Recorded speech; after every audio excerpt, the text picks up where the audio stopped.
What's going on, guys? Welcome to another episode of the Next Gen Pod.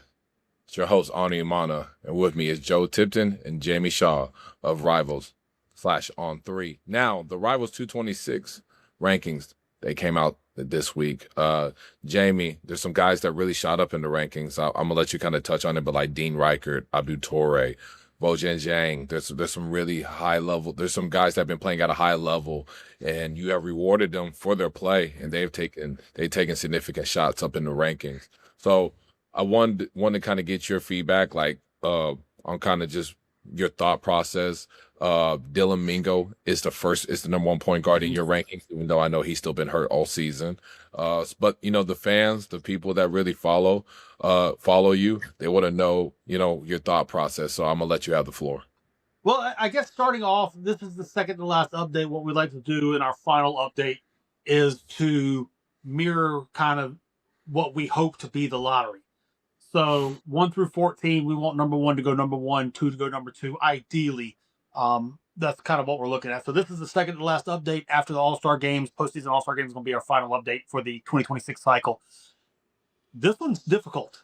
This class is difficult in the fact that there was a whole bunch of guys that are very good that we've known about for a while, and there's a whole bunch of guys also that are coming on late. So this is kind of a late blooming class when you have guys like the Abdu Tores and Quinton Colemans of the world, when you have the Ratliff twins, when you have the Dylan Mingos of the world and Christian Collins and Cam Williams, guys who can just continue to have high upside but continue to get better and better and climb into that, against guys like the Duran Rippies and Jordan Smiths and Caleb Holtz and Caleb Gaskins that have been from the very start among the top 10, 15 players in the class, and they continue to stay there and continue to answer every call that's been there. So putting that together, especially among the top 15 or so, it's a process. Lots of film study, conversations, lots of really honing in on what these players bring and how they could eventually match up at the highest levels of basketball. What are their archetype pathways? The margins of error, are they slim or are they wider within this class? What does it look like at the highest levels when you look at an NBA player? Who could this guy potentially be? What role could they potentially fill? And what's the value of that player when you look at the highest levels of basketball when it comes to projecting moving forward and all that type of stuff? And this class, there's not a clear-cut tier at the top. As we're seeing right now with the college freshmen, the guys that were last year, there's a clear-cut tier at the top. These guys kind of broke into tiers as they continued throughout their process. And obviously, people fall through the cracks like the Keaton Wagglers of the world and stuff. They fall through the cracks. But this class right now, the 2026 class, is not breaking up into tiers. We're seeing a lot of players at the top who could potentially be the top guy in 5 years, who could potentially be one of the top 2 or 3 in the next 5 years or so. So that's, I don't want to say it's difficult. That's the fun part of what this 2026 class is doing, being a late blooming class, a class where a lot of the top players' best basketball is in front of them. No, 100%. No, and that's why I that makes a lot of sense talking about like kind of projecting what the lottery would look like. So that's real, like looking at projection, ceiling, and stuff like that. So, Joe, what's your thoughts when you first saw the rankings? No, I like him. I think Jamie does a really good job of, trying to be as unbiased as possible and, not being afraid of doing something different. I've said it in the past, like Jamie, it doesn't really matter to him, where other services might have them ranked. He just kind of trusts his eyes and goes off his gut and, evaluates the players, based on, every time I call that dude, it feels like he's like watching film. It's like, I'll call him, 9:30 at night, 10 o'clock at night, and he's, like watching film and, constantly going out on the road and evaluating these players. So, really like the rankings and excited to see how they shake out, but completely agree with Jamie. Like, there's a tier, like Tyron is the clear number 1 player, but like 2 through 15, 2 through 10, probably 2 through 15. You can just kind of you could interchange a lot of those guys, and depending on how it shakes out, obviously a lot depends on where they go to school and how successful they are and how they continue to develop and kind of break into their ceiling. But it'll be really fun to see what the final ranking looks like, and I'm sure we'll do another episode then in a couple months with the last ranking of the 26 cycle. And that's what makes rankings kind of so fun. Everybody goes out there and is like, oh, it's all this and rankings don't matter and stuff. But what makes rankings so fun is it allows everybody to, a list of players always allows people to give their opinions. And in this class specifically, it's super interesting because just like Joe said, 1 through 15, or really 2 through 15, I do agree that Tyron Stokes is kind of right now the number one guy. But 2 through 15, you can have your preference, Ani. Joe can have his preference, and I can have my preference, and not necessarily any of them are wrong. It's just based on preference because the levels are pretty equal. It's just what do you like more? Do you like the upside more? Do you like the assuredness more? Do you like guards? Do you like bigs? What do you like more? And that's the excitement. That's the fun. That's what's so conversational about rankings and list of players and putting them in order and all that type of stuff is the conversational piece that it brings with everybody being able to kind of put their 2 cents to what they prefer within a player. Yeah. No, absolutely. Dylan Mingo, you have him as your number one player, number one point guard. We also talk about from 215 you can just grab, but you have him as your number one point guard in that class. Obviously, he's been hurt majority of the season. He just got back going, I think, probably a week before Hoop Hall and at Hoop Hall. Talk about that decision there. Obviously, Deron Rippey's having a great season. 2 guys that have a chance, of being NBA players. But just talk about, Mingo and why you still have him as your number one point guard. When you look at Dylan Mingo, what you see, what pops immediately, and Joe and I talked about this, standing side by side with him, interacting with him in Hoop Hall and everything, is just how big he is.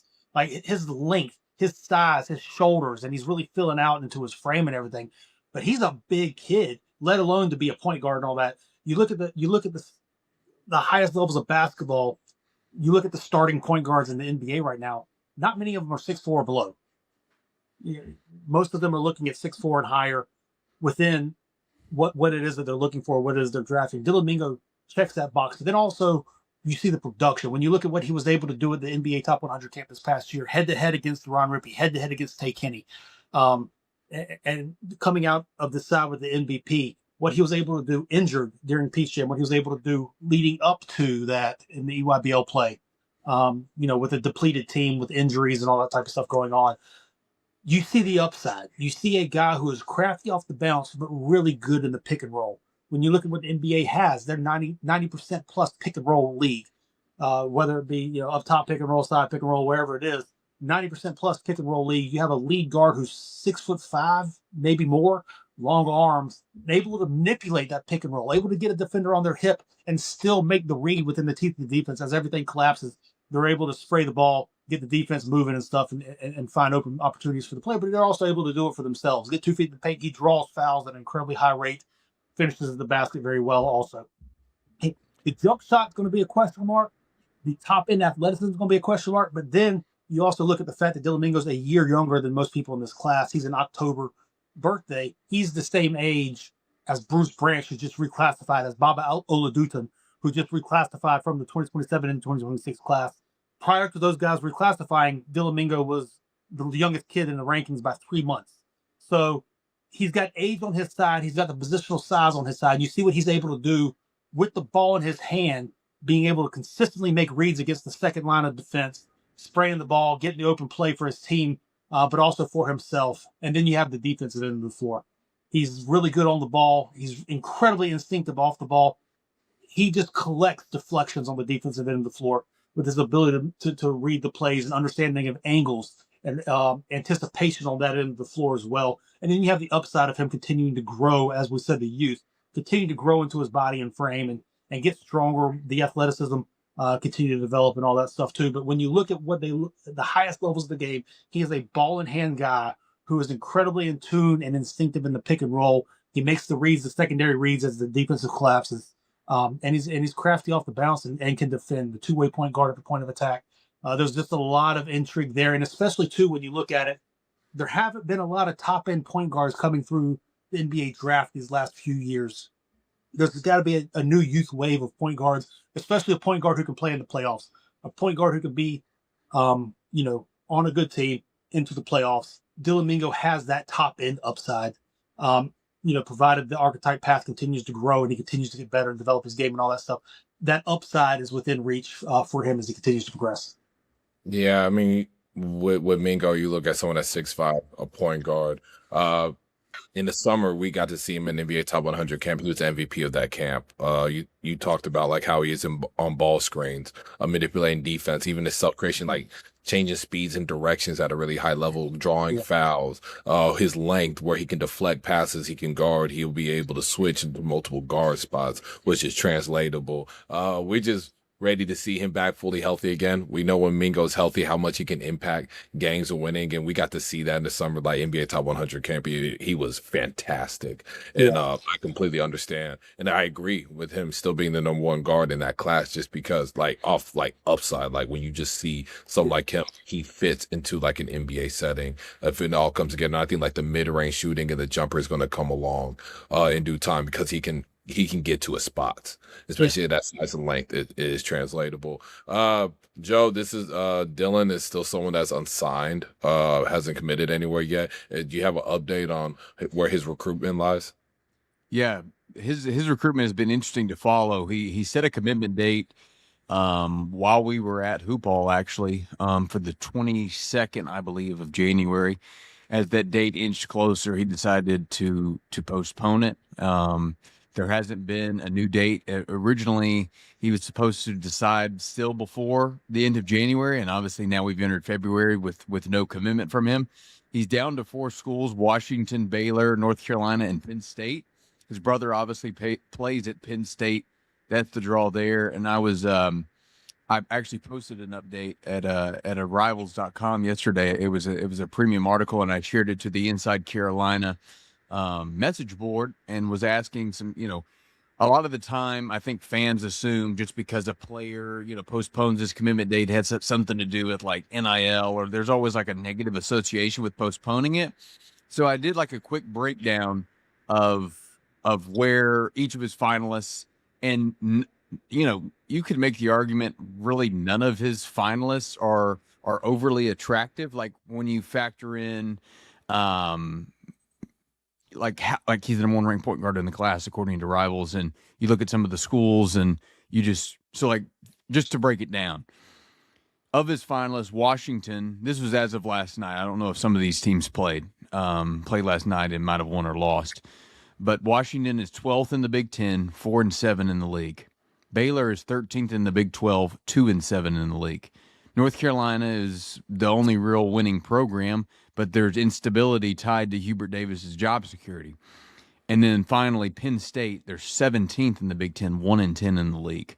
So then I responded, it's not crazy for him to potentially look at other options. And I also wrote in that article that there is at least one top-level program that has been in contact with Mingo's camp. So, I wouldn't rule out him kind of expanding his recruitment beyond those 4 schools, because, frankly, I think it makes a lot of sense for him to see what else is out there. We kind of cut his list down, and obviously, as we've talked about, he struggled with an injury even dating back to Peach Jam, which does have an impact on, which schools are involved with you. But then also, as this recruitment goes on and as we inch closer to the portal, I think a lot of the programs are now, like factoring in, even when he played at Hoop Hall, he was hurt. He was limping. He's still not 100%. He will be a freshman, but he is a high-level freshman. And then also, all of these 5-star players, like I've said it before, like all of these 5-star players are going to be, or most of these 5-star players are going to be 7-figure NIL guys. So, I mean, you're looking at $1 million minimum, and some of these guys are going to make $2 or $3 million in 1 year of college. So when you go through your budget and try to figure out what you're going to do, that's also a decision that a lot of these GMs and these head coaches have to make, not just with Mingo, but for any top-level freshman. So really, that's the update. No commitment, no revised commitment timeline for Mingo. And we'll just kind of see where things go. And, I wouldn't, like I said, I wouldn't rule out maybe a different school outside of that top 4, depending on how quickly things are able to come together. And then also Arkansas kind of entered the mix a little bit late in the process. But at this time, I don't really think that they're getting as much traction as I think they would like. But we'll see where this goes. Yeah, his recruitment's going to be really interesting. Like you said, postponed when he was going to announce his commitment. If he's looking to expand, where his recruitment is and look at other schools, I mean, he's earned that right. And it'll be interesting to see, like, we talked about fit in the last a few pods ago, and that's important here. It's going to be important for a fit for Mingo that makes sense, that, with stability that can allow him to get to the league and, have a chance to be a top 5 or a lotto pick when he declares. Jamie, you have Abdu Tore, speaking of Arkansas, an Arkansas signee. Who was fantastic at hoop balls, had a great season. He was someone that, talking about NBPA camp, like I was enjoying him. Like he was just getting into the rim, finishing with a lot of velocity, like just tough, mean. I think he's someone that you have him ranked 11th. I really like that. I think he's a 5-star level player, and he's shown that this season, and he's shown growth in his game, not just as an athlete, but as someone like as a slasher, as a finisher, even as a mid-range shooting. I think the shooting is going to come along as a decision maker. Like the game, he doesn't get sped up. So just kind of talk about Abdu Tore at 11. You have him ranked higher than the other platforms. Yeah, so Abdu Tore is somebody that's kind of been on the radar under our evaluation over the past maybe year or so. If you go back to the 2024 FIBA World Cup, U17 World Cup, he scored 50 points in a game for his home Guinea, and which is the single game record for the event, the U17 World Cup event. So that kind of put him on the radar. He went through that summer, came back from there June and July, played with expressions on the EYBL circuit on the E16, the E16U, and was awesome. He was consistently showed the ability. He knew how to score the basketball. So he was, especially in the mid-range, able to rise up and knock down shots, and he had a feel for just scoring the basketball. The next step for him to take was how to score the basketball, getting the footwork right, the balance points, where are your spots, how do you efficiently get to those spots, rise up, knock down shots, do all that stuff. So at that point in time, he was in our top 15 because of the upside that he showed, both with the athleticism and the ability to score the basketball. Fast forward his next year of progression, which would have been about that July to this past July, the offensive game did not really develop that much. What he did do was develop the athleticism, which he showed this summer on the Adidas 3SSB circuit, and especially on the defensive side of the basketball. Defensively, which is why he didn't really, even though the offensive stuff, you had questions. Some schools dropped out of his recruitment. You just had questions as to how can he consistently score? Is he a 3-man? Is he a 4-man? All that type of stuff. But what he consistently did was he was able to collect stocks, steals plus blocks, playing the basketball, guarding, able to slide, guard on the perimeter, open his hips, slide down, weak side shot block. He's actually a very good shot blocker at that size, but he was a high level defensive player, able to play in transition, get above the rim. Fast forward to this high school season. Now he's showing he knows how to score the basketball. He's showing the balance and the footwork. So he's adding the defensive acumen that he has as one of the top level perimeter defenders in his class, with the ability to efficiently go out and score 20. He's showing the ability, as you mentioned, to get to his spot in the half court. He's still got to polish it up. There's still some ways he's got to go with the footwork. There's still some ways he's got to go with the balance points, collecting himself to rise up fully. He's showing that he knows how to do that, though. He's showing that he can efficiently score. He's over 50% from the field. He's over 40% from 3 this year. Continuing on the 3-point shot. It's on low volume. I think he's only taken like 2 a game, but he's still over 40%. So continuing to work through that. But then there is that high wire explosion. You get him downhill in a straight line, and he is going to try to dunk on you. He's going to try to tear the rim off, as we saw that he did with 2 hands. The very first play of that game at Hoop Hall. When he was going up against Jason Crow in Inglewood, he came downhill, went up 2 hands, chest to chest, just continued to rise. As a 6'5" guard, he's got a natural ability to know how to score the basketball, and that's tightening up. He's now, as I say, tightening up like it's a loose at over 20 points per game at 50% from the field, shooting 40% from 3 as well. And he's a high-level defender, quite possibly in the conversation as the best perimeter defender in this class. He's got the instincts for that. He's got the athleticism for that. He's got the toughness for that. Who knows how to score the basketball the upside is incredibly high with Abdu Tore, and it's high enough as to where if he continues to grow, continues to play for Cal, who we know what he's done with guards in the past. If he continues to grow his game, continues to put things together, there could be a conversation. I can see 5 years down the road where Abdu Tore could be in the conversation for the best player in this class, the most accomplished player in this class, as he continues to grow. His ceiling is incredibly high, and it's really good to see his two-way ability, but his ability to continue to grow toward his ceiling in a way that's just incredibly valuable as he continues to move forward in classes. Joe, we got to see Abdu at Hoop Hall East against Jason Crow. We talked about that about a month ago, how fun of a game that was. What was your thoughts on him? Just watching him, and now like to Jamie's point, he's someone that has a chance like down the road of being arguably the best player in this class when we look back and we look at where their careers are. So I want you to kind of go back to that game and just talk about like where do you feel like he can project to later on. Yeah, I think the biggest thing that stood out to me about his game at Hoop Hall was just the intensity and the grittiness that he plays with when he's getting to the rim. Obviously, he's got elite athleticism. I hope that he continues to improve his 3-point shot. I don't know. I don't remember what he shot it from 3 in that game. He took a handful of them, but I don't think he made as many. But just when you factor in the athleticism and then what he can bring on the defensive end, and we talk about defense, like I know Jason Crow had like 50 points that game. I don't remember. I don't recall if Abdu was guarding Crow the entire matchup. But I was just really impressed with Abdu, and he's also got like that college ready frame. Like he's like going to be ready to contribute from day one. Like a lot of these guys, like they're going to need to put on some weight, and but like Abdu is going to be able to handle those bumps early on competing in the SEC. But really like what he can be, and forecasting into the future. Absolutely. Yeah, just to speak on kind of that defensive upside and everything.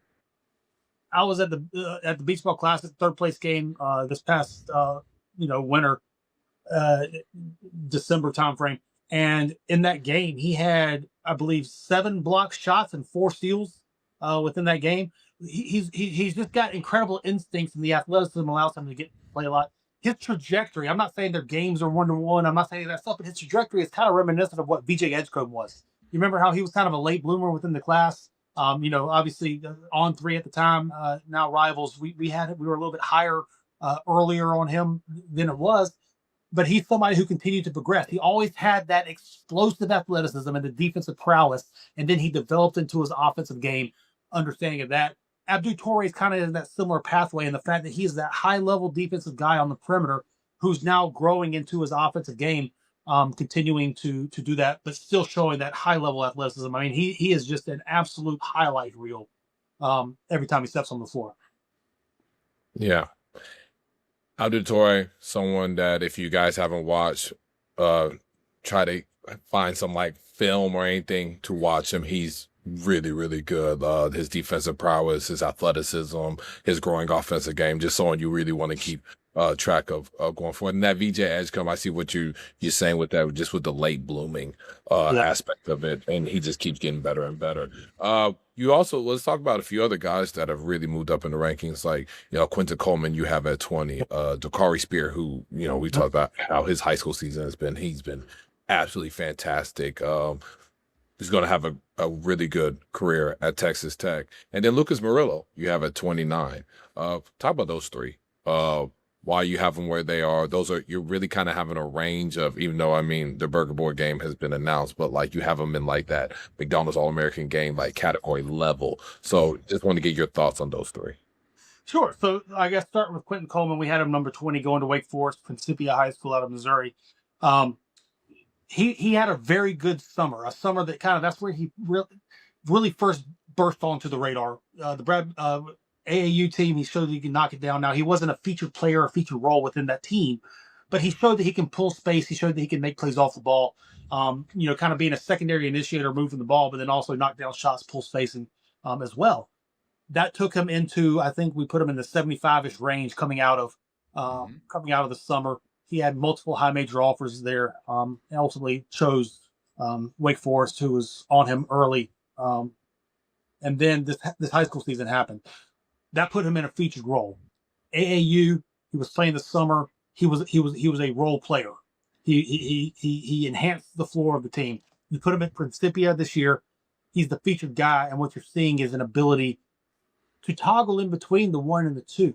He can secondarily set up the offense. He makes reads. He's a very good processor with the basketball, and he can finish plays as well. So not only if the ball rotates back around to him, can he set up teammates, and is he able at 6'4", 6'5", to be a secondary initiator, make the reads and all that type of stuff for his teammates. He can also knock down the shots. He can also get to the basket. He can also play. He's got upside too because he's still thin. He's still coming into his own as a player.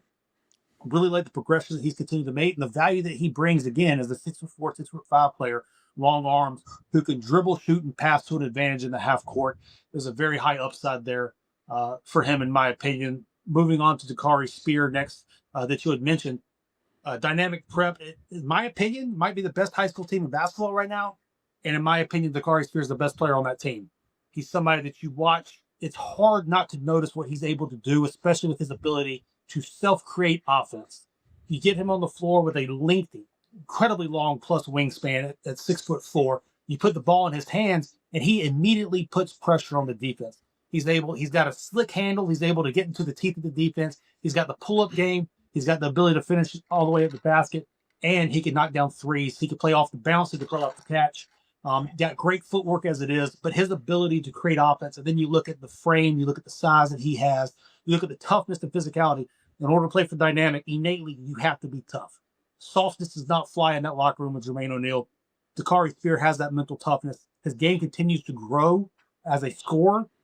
He's now becoming, instead of a chucker, he's a more efficient scorer. He's somebody you can put the ball in his hands, and he can get a clean look at any point in time and be pointing the shot clock from any level of the court.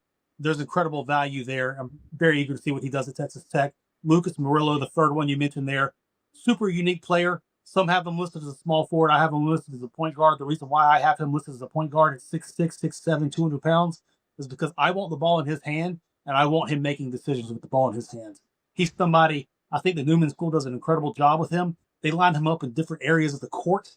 While he might not be the person who initially brings it across half court, he's always the first pass. And then that's when they start their actions. He gets the ball in the mid post. He gets the ball at the free throw line, the nail. He gets the ball, even if he does bring it across half court. His processing is so quick and efficient. He's somebody that can make the read at any level of the court. The shooting's coming along. He's an instinctive defensive player, really understands angles and footwork well. He's an incredible, he's also, I'm not going to say incredible, he's a really good rebounder, positional rebounder, where he's at.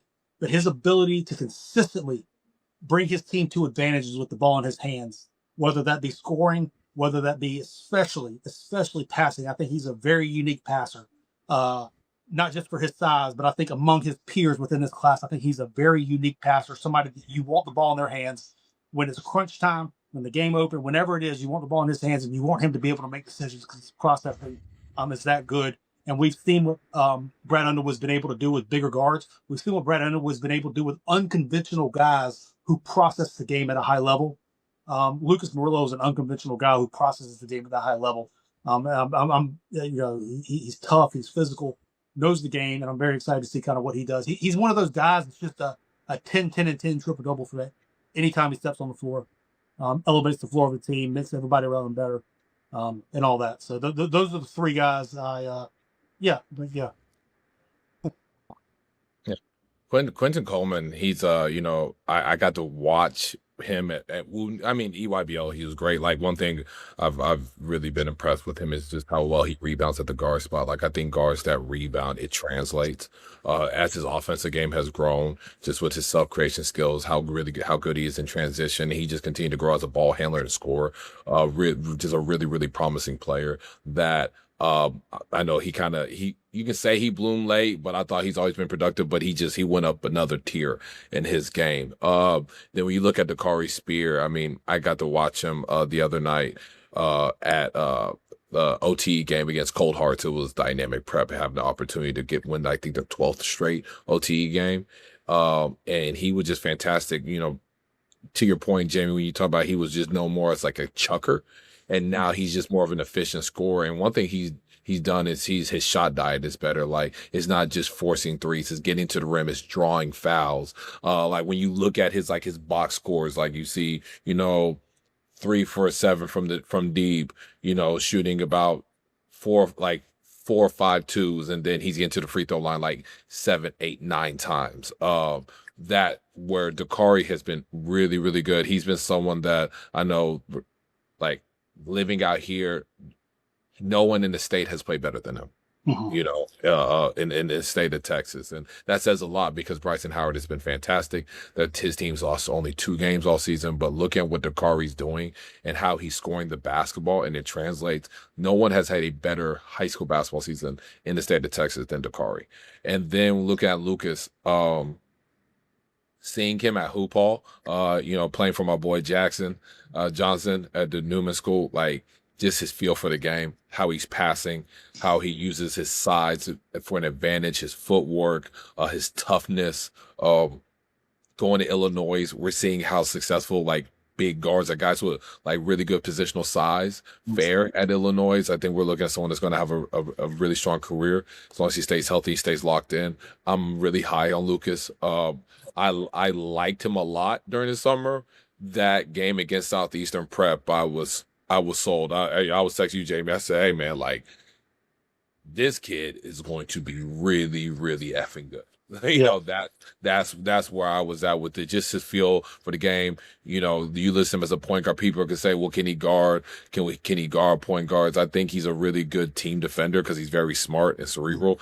But, like, when that ball's in his hand, and at the end of that game against Southeastern Prep, we saw how he was the one that made those decisions late for his team to win games. So really big fan of Lucas. He's another one I encourage people, go watch the film on him. You're going to really enjoy someone that's 6'6", 6'7", with ball skills and passing prowess like he has. Joe, what's your thoughts on just those guys that have really shot up in the rankings? Yeah, no, I agree with all those points. I'm a big fan of all those guys. I remember when Quinton Coleman, when Jamie put him at 75. It was right around Peach Jam, I believe, or during the summer at some point. And watched him in and really liked him, but then also saw him again at City of Palms in December. And I only got to see one of his games, but he just went off. I mean, he just went off. Like, I think he had over 30 points that game. Just the shot making was fantastic. Think he's a fantastic get for Steve Forbes, especially to be on him early. I think a lot of coaching staffs, I mean, I've even sat beside or sitting behind some of the coaching staffs out on the road, and they're just like scrolling the rankings just to like try to identify like what players they're going to go after, and they just look at that. Steve Forbes didn't look at the ranking for Quinton Coleman because probably when he offered him or started recruiting him, he wasn't ranked, or he was a 3-star kid, but he saw what he could be. So really impressive, evaluation skills with him. And then Dakari Spear, I remember watching him over the summer.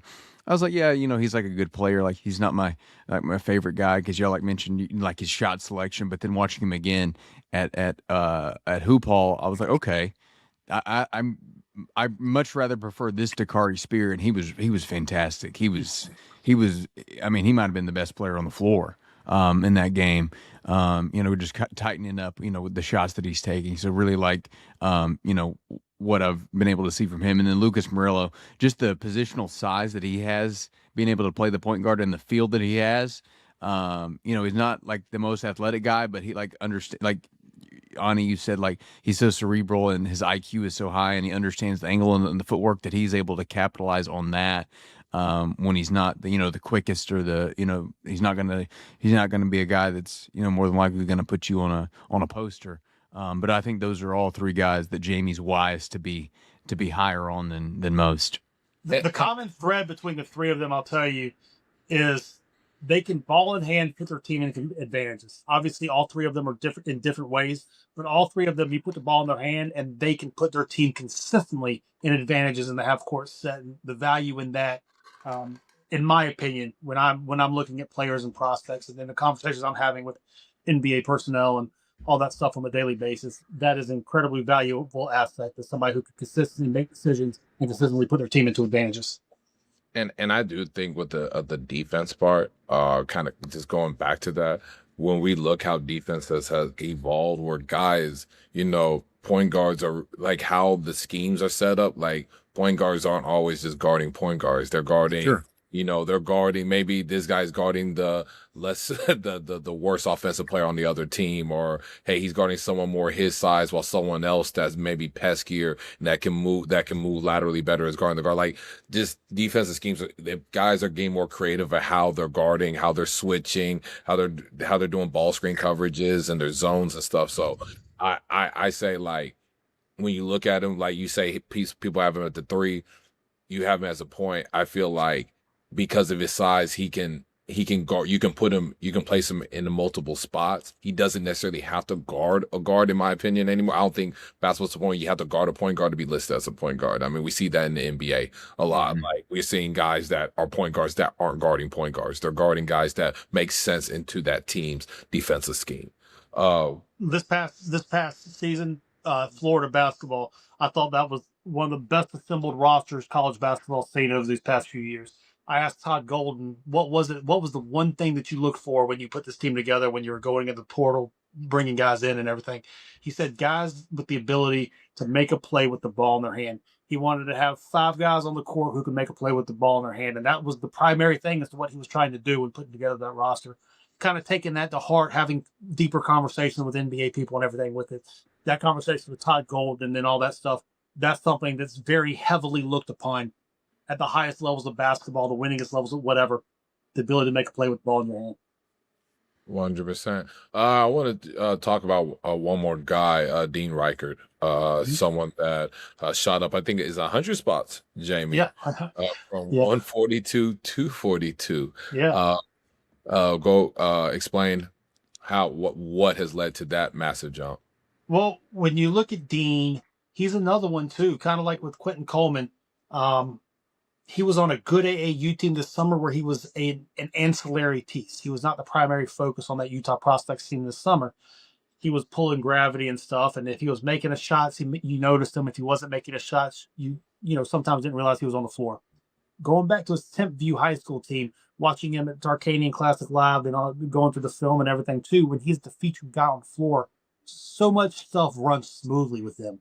You see Dean, 6'7", possibly 6'8", with a plus wingspan. You see the fluid athleticism that he has, and that's super intriguing. But then you see him again with the ball in his hands, his ability to move the ball, his ability to collapse the defense and get off the ball, and also his ability to shoot. So he can make a play for himself or he can make a play for others. And the upside's still there too because he's a very thin player. But then also you see somebody close out with shooting. You see him shooter, closes out sloppily, goes downhill, and then he'll put 2 hands on the rim. That athletic burst in a straight line. The upside with him is high, but he's at an incredibly interesting intersection of when it comes to projection and production. You see the upside that he has. You see the ability to fill out that 6'7", 6'8" frame with the long arms, the athletic fluidity already there. You see the ability to fill that out and what he could be 2-3 years down the road, the BYU weight training, strength training program. But then you also see the production he already has. His ability to collect the assists, his ability to draw a defense, his ability to make the right basketball play, playing on balance, getting to his jump shots, playing off the bounce, playing off the catch, however it is that you want to do it, and the leadership stuff. He's got a competitive nature to him. Now, he's not the most gregarious personality. He's not out there in your face, but he's got a competitive nature to him that's very palpable when you watch him play also. Just the upside is very high with him. He went from 142 to 42. 42 could possibly be a little bit low as we look at this in the future as well. So Dean Rueckert, incredibly high upside with him, and somebody that I'm very fascinated to see. Obviously, this year you have Kennard Davis, you have AJ Dybansa, you have Richie Saunders at BYU. I'm very eager to see once Dean Rueckert comes into that system how he's able to build and grow within that, because I think the upside is pretty high with what Kevin Young's getting in. Yeah, with Dean, saw in the summer take more of a complimentary role, right? Even last year in Tarkanian, the 2024 Tarkanian, he was very aggressive. He was scoring. You see him at 6'7" and shooting it the way he does, closing out, attacking closeouts. We saw it again this Tarkanian Classic. Like when he is playing, having a bigger role on the offensive end, we see the versatility on that end. And then we, like to your point, we see the upside. So that's why I was very interested with seeing what led to him going up 100 spots.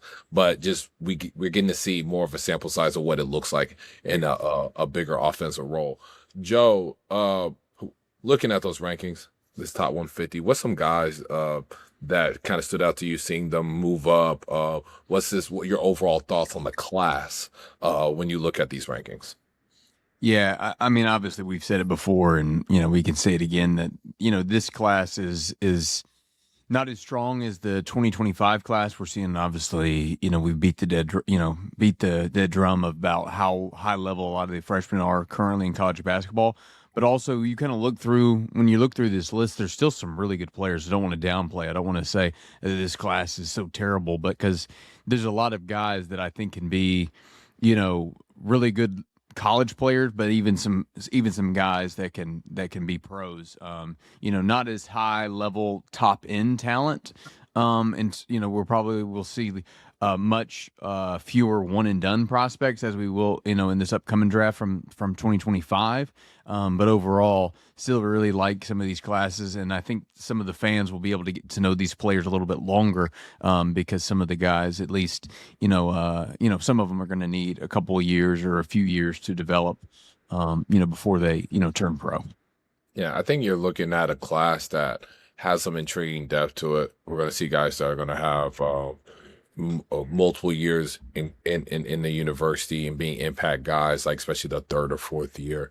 I think we're going to see a decent amount of those in this class. So I think that's why I said the depth's intriguing. Like you said, people talk about it's not the 2025 class, comparing to some of the really, really good classes. But I think you're going to get some really good college pieces that are going to help you win. And then then it's always going back, hey, this kid was ranked 75th or 115, but you see how we got better each year, and now his team's in the Sweet 16, and he's playing a large role. I think you're going to see a decent amount of those in that class. Maybe it's not the star power, maybe it's not you don't, like you said, not a lot of one and dones, but you're going to see guys you're going to see a lot of really good pieces to a college program. I'll tell you another thing about this class that's fascinating that we haven't seen in previous classes. 5 of the top 6 guys are still uncommitted. When you go through, I think there's 6 or 7 guys in the top 25 that are still uncommitted. 5 of the top 6. Typically, by this point in time, 98% of the class, especially the top guys, are done. Now, all of a sudden, we're here in this year, and these guys aren't even looking to commit until like April or so, March or April. That leads to a lot of exciting stuff as the season goes on. The portal starts to open, but there's going to be some recruiting battles going on within the top of this class as well.